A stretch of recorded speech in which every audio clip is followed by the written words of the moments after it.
आपने फाइनली सोच लिया है कि आपको रियल एस्टेट में इन्वेस्टमेंट करना ही है, लेकिन आपके पास पैसा तो है नहीं, तो आप सोचते हैं कि मैं होम लोन ले लूँगा, होम लोन लेकर के अपनी प्रॉपर्टी तैयार कर लूँगा, क्योंकि आपने बहुत सारे यूट्यूब वीडियो देख रखे हैं जिनमें बताया है कि होम लोन लेकर के आप अपनी प्रॉपर्टी बना सकते हैं और कुछ समय बाद उसको बेच देंगे तो अच्छा खासा प्रॉफिट आपके पास आ जाएगा। यही सोच करके आप बैंक के पास जाते हैं और सालों बैंक के चक्कर लगाया करते हैं। 1 या डेढ़ साल बाद आपको पता चलता है कि आप होम लोन के लिए वैलिड ही नहीं है, या कभी-कभी आप 6-7 डॉक्यूमेंट तैयार भी कर लेते हैं, उसमें टाइम भी लगा देते हैं, पैसा भी लगा देते हैं, उसके बाद पता चलता है कि 8वां डॉक्यूमेंट तो आपके पास है ही नहीं। तो उस स्थिति में आपका टाइम, पैसा सब बर्बाद चला जाता है और आपका रियल एस्टेट का सपना अधूरा रह जाता है। तो इस वीडियो में मैं आपको बताऊंगा कि अगर आप होम लोन लेने की सोच रहे हैं तो आपके पास कौन से ऐसे पॉइंट नहीं होने चाहिए। एक भी पॉइंट अगर आपके पास है तो आप होम लोन के लिए बैंक के चक्कर मत लगाइए, अपना समय और पैसा मत बर्बाद करिए। पहले आप अपने उस कागजात को कंप्लीट करिए, तब आप होम लोन के लिए बैंक के पास जाइए। इससे आपका टाइम और पैसा दोनों बच जाएगा। नमस्कार, अपनी संपत्ति यूट्यूब चैनल में आपका स्वागत है। आप चैनल में नए हैं तो वीडियो को लाइक और चैनल को सब्सक्राइब तुरंत कर दीजिए, फायदे में रहेंगे। चलिए करते हैं वीडियो की शुरुआत। नंबर 1 है लो सिबिल स्कोर। देखिए, बैंक आपको कैसे पहचानता है? बैंक आपको आपके सिबिल स्कोर के आधार पर ही पहचानता है, और अगर आपका सिबिल स्कोर 600-650 के बीच में है या इससे कम है तो बैंक आप पर भरोसा ही नहीं करेगा। उस स्थिति में बैंक आपको लोन देगा ही नहीं, आप चाहे जितने प्रयास कर ले। तो अगर आपका सिबिल स्कोर 600-650 से कम है तो आप बैंक के चक्कर लगाना बंद करिए। सबसे पहले अपने सिबिल स्कोर का सुधार करिए, उसके बाद आप बैंक के पास जाइए। नंबर 2 है लो डाउन पेमेंट। मान लीजिए आपकी प्रॉपर्टी 1 करोड़ की है, मैं एज उदाहरण बता रहा हूँ, तो बैंक आपके 80% पर ही लोन करेगी, यानी 80 लाख का ही लोन करेगी। कम से कम 20 लाख रुपए आपको अपने पास से जरूर लगाना होगा, यानी 20%। और अगर आपके पास वो 20% मौजूद नहीं है तब भी बैंक आपको लोन नहीं करेगी। तो अगर आप जिस भी प्रॉपर्टी को लेने की सोच रहे हैं उसका 20% अगर आपके पास मौजूद नहीं है तो आप बैंक के चक्कर मत लगाइए। पहले 20% अपने पास इकट्ठा करिए, अपनी सेविंग करिए, उसके बाद आप बैंक के पास जाइए, बैंक आपका लोन तुरंत कर देगा। नंबर 3 है लो इनकम स्टेबिलिटी। मान लीजिए आप कोई प्राइवेट जॉब करते हैं या आप कोई बिजनेस करते हैं जिसमें आपको कोई रेगुलर इनकम नहीं आ रही है, क्योंकि जैसे आप होम लोन के लिए अप्लाई करते हो बैंक आपसे आपके 1 साल का इनकम प्रूफ मांगती है, और अगर आपकी इनकम हर महीने कम ज्यादा हो रही है, यानी कभी आपके अकाउंट में 10 लाख आ जा रहा है तो कभी 50,000 आ रहा है या कभी कुछ आ ही नहीं रहा है, और खास तौर पर जब आप प्राइवेट जॉब या अपना कोई खुद का बिजनेस करते हो, उस स्थिति में भी बैंक आपको लोन नहीं देगी। अगर आपकी कोई गवर्नमेंट जॉब है तब तो इस पॉइंट का कोई बहुत बड़ा महत्व नहीं रखता, आपकी इनकम चाहे हर महीने कम हो चाहे ज्यादा हो, आपको होम लोन मिल जाएगा, क्योंकि उन्हें मालूम है कि हर महीने आपके अकाउंट में इतना पैसा तो आना ही आना है। या आपका अगर कोई छोटा मोटा बिजनेस जिसमें हर महीने रेगुलर इनकम नहीं आती, तब भी बैंक आपको होम लोन नहीं देगा।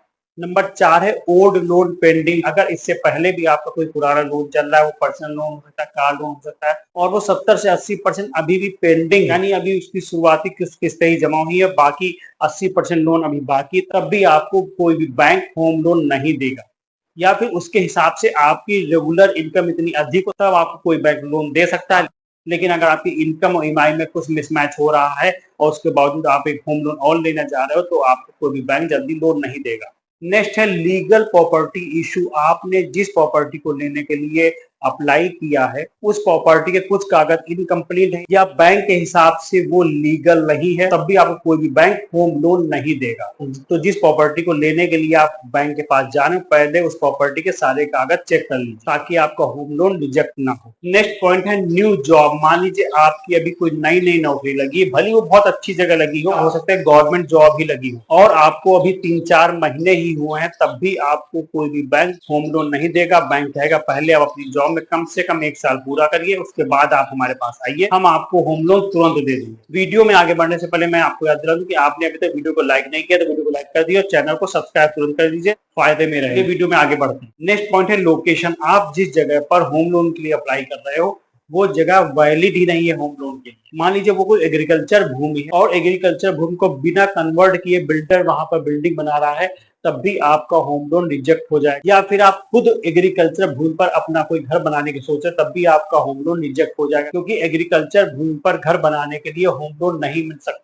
तो या तो आप खुद या वो बिल्डर उस एग्रीकल्चर भूमि को कन्वर्ट कराएगा, उसके बाद ही आप होम लोन के लिए अप्लाई कर सकते हैं। नेक्स्ट है नॉन अप्रूव्ड बिल्डर। आप जिस बिल्डर की प्रॉपर्टी में निवेश करने की सोच रहे हो उस बिल्डर पर पहले से बहुत सारे केस चल रहे हैं या वो कई गैर कानूनी गतिविधियों में शामिल है, तब भी आप उस प्रोजेक्ट में निवेश करने के लिए होम लोन नहीं मिलेगा। अब आपको बैंक कहे कि आप कोई दूसरी प्रॉपर्टी देखिए जहां के बिल्डर का बैकग्राउंड साफ हो, हम आपको होम लोन दे देंगे। नेक्स्ट पॉइंट है टाइप ऑफ जॉब। आप बहुत अच्छी नौकरी में हो, आपकी इनकम रेगुलर आ रही है जो कि आपकी पासबुक में दिख रही है, लेकिन आपकी जॉब ऐसी है जो 3 या 4 साल बाद बंद होने वाली। जैसे मान लीजिए आप किसी गवर्नमेंट के कर्मचारी हो लेकिन आप संविदा पर हो, जो कि ऐसी जॉब है जो कुछ समय बाद बंद होने वाली है, तब भी बैंक आपको लोन नहीं देगी, क्योंकि बैंक कहेगी जब आपकी जॉब बंद हो जाएगी तब आप ईएमआई कैसे भरेंगे। तो इसके लिए आपको अपना कोई भी रेगुलर सॉलिड इनकम प्रूफ दिखाना पड़ेगा, जहां से आप उसको बता सके कि जब मेरी जॉब चली जाएगी तब भी मेरे पास यहाँ से पैसा आता रहेगा। जैसे हो सकता है आपके माता पिता की कोई पेंशन आती हो, उस स्थिति में आपके माता पिता को गारंटी रखने के बाद ही बैंक आपको होम लोन देगा। और अगर आपकी ऐसी कोई भी पेंशन वाली स्थिति नहीं है तब आपको बैंक होम लोन नहीं देगा, आप बैंक के चक्कर लगाना बंद कर दीजिए। तो ये थी वो कुछ खास स्थितियां। इन स्थिति के अंतर्गत अगर आप आते हैं तो होम लोन के लिए चक्कर मत लगाइए, पहले अपने इन डॉक्यूमेंट या स्थिति को सुधार करिए, उसके बाद आप जाके होम लोन के लिए अप्लाई करिए। आपको निश्चित ही कोई ना कोई बैंक होम लोन जरूर दे देगा। अब आपके मन में एक सवाल जरूर आता होगा कि हमें किस बैंक से होम लोन लेना चाहिए। तो जल्दी हमारा नेक्स्ट वीडियो इस विषय पर आने वाला है। इसके लिए हमारे चैनल को तुरंत सब्सक्राइब कर दीजिए और अगर जानकारी सही लगे तो वीडियो को लाइक भी कर दीजिए। नमस्कार, मिलते हैं नेक्स्ट वीडियो में।